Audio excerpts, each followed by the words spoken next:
বর্তমান সরকার ও নির্বাচন কমিশনের অধীনে কোনো নির্বাচনে বিএনপি না যাওয়ার সিদ্ধান্ত নিলেও স্থানীয় সরকার নির্বাচনে ঠেকানো যাচ্ছে না দলের ভোটমুখী নেতাদের। বহিষ্কারের মতো সাংগঠনিক সর্বোচ্চ শাস্তির পরও দলটির তৃণমূলে বাড়ছে ভোটমুখী প্রবণতা। কেন্দ্রীয়ভাবে বর্জনের ঘোষণা দিলেও ষষ্ঠ উপজেলা পরিষদ নির্বাচনে ভোটে রয়েছেন দল ও দল সংশ্লিষ্ট অনেক নেতা। অবশ্য নির্বাচনে অংশ নেওয়ার পেছনে পারিবারিক ধারা, আঞ্চলিক হিসাব নিকাশ, জনবিচ্ছিন্নতা কাটানো সহ নানা যুক্তি তুলে ধরেছেন তারা। রাজকুমার নন্দীর রিপোর্ট, জানাচ্ছেন আফসারা নাজ। বিএনপির নীতি নির্ধারকগণ বলছেন, ক্ষমতাসীনদের চাপ ও ফাঁদে পড়ে দলের অনেকেই ষষ্ঠ উপজেলা পরিষদ নির্বাচনে প্রার্থী হয়েছেন। এবার ব্যাংকও আপনার হাতের মুঠোয়। Balance transfer, mobile recharge, bill pay থেকে শুরু করে যা চান সব হবে এক মুহূর্তে।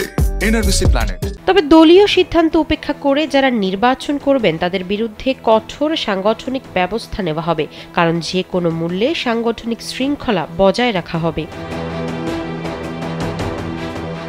দপ্তর সূত্রে জানা গেছে, সিদ্ধান্ত অমান্য করে জাতীয় সহ স্থানীয় সরকারের ভোট করায় গত কয়েক বছরে দল ও অঙ্গ সংগঠনের পদধারী 400 নেতাকে বহিষ্কার করে বিএনপি। এর মধ্যে দ্বাদশ সংসদ নির্বাচনে অংশগ্রহণ করা শতাধিক নেতা রয়েছেন। বাকিরা সিটি কর্পোরেশন, উপজেলা, পৌরসভা সহ স্থানীয় সরকারের নির্বাচনে অংশ নিয়ে বহিষ্কৃত হয়েছেন। জানা গেছে, দলের বহিষ্কৃত নেতাদের জন্য সহসাই খুলছে না বিএনপির দরজা, বরং এ সংখ্যা আরও বাড়ছে। দলীয় সিদ্ধান্ত অমান্য করে পৌর ও ইউনিয়ন পরিষদ নির্বাচনে অংশগ্রহণ করায় সম্প্রতি দলের 8 নেতাকে বহিষ্কার করেছে বিএনপি। আর দলীয় সিদ্ধান্ত অমান্য করে উপজেলা পরিষদের প্রথম ধাপের ভোটে চেয়ারম্যান, ভাইস চেয়ারম্যান ও নারী ভাইস চেয়ারম্যান পদে অংশ নেওয়া 63 জনকে ইতোমধ্যে 48 ঘণ্টা সময় দিয়ে শোকজ করা হয়েছে। শোকজের জবাব সন্তোষজনক না হলে কিংবা কেউ জবাব না দিলে তাদের দলের প্রাথমিক সদস্য সহ সব পর্যায়ের পদ থেকে বহিষ্কার করা হবে বলে জানিয়েছে দলটি। প্রথম ধাপের নির্বাচনে 125টি উপজেলার মধ্যে 34টিতে চেয়ারম্যান পদে বিএনপির পদধারী নেতারা মাঠে রয়েছেন। জানা গেছে, উপজেলা পরিষদে দ্বিতীয় ধাপে ভোট করতে বিএনপি ও দল সংশ্লিষ্ট অন্তত 35 জন মনোনয়নপত্র জমা দিয়েছেন। নির্বাচন থেকে সরে আসতে কেন্দ্রীয় ও জেলা নেতাদের মাধ্যমে তাদের সঙ্গে নিয়মিত যোগাযোগ করা হচ্ছে। একই সঙ্গে দেওয়া হচ্ছে সাংগঠনিক সর্বোচ্চ শাস্তির বার্তাও। প্রার্থিতা প্রত্যাহার না করলে সাংগঠনিক পদক্ষেপের অংশ হিসেবে 30 এপ্রিলের মধ্যে প্রথমে তাদের শোকজ নোটিশ দেওয়া হবে।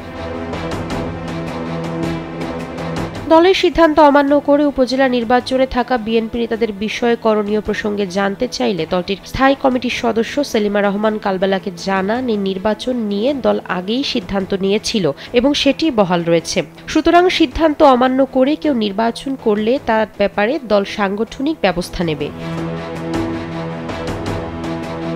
2018 সালের একাদশ সংসদ নির্বাচনের পর স্থানীয় সরকারের নির্বাচনে প্রথম দিকে অংশ নিলেও ভোটে অনিয়ম ও কারচুপির অভিযোগে 2021 সালের 27 ফেব্রুয়ারি বিএনপির স্থায়ী কমিটির বৈঠকে স্থানীয় সরকার নির্বাচনে প্রতিদ্বন্দ্বিতা না করার সিদ্ধান্ত হয়। এরই ধারাবাহিকতায় সব স্থানীয় নির্বাচন বর্জন করে আসছে বিএনপি। তবে দলীয় সিদ্ধান্ত অমান্য করে প্রার্থী হওয়ায় কুমিল্লার মনিরুল হক সাক্কু, নারায়ণগঞ্জের তৈমুর আলম খন্দকার সহ অনেকে দলীয় পদ পদবি থেকে বহিষ্কার করেছে বিএনপি। আফসারা নাজ, কালবেলা।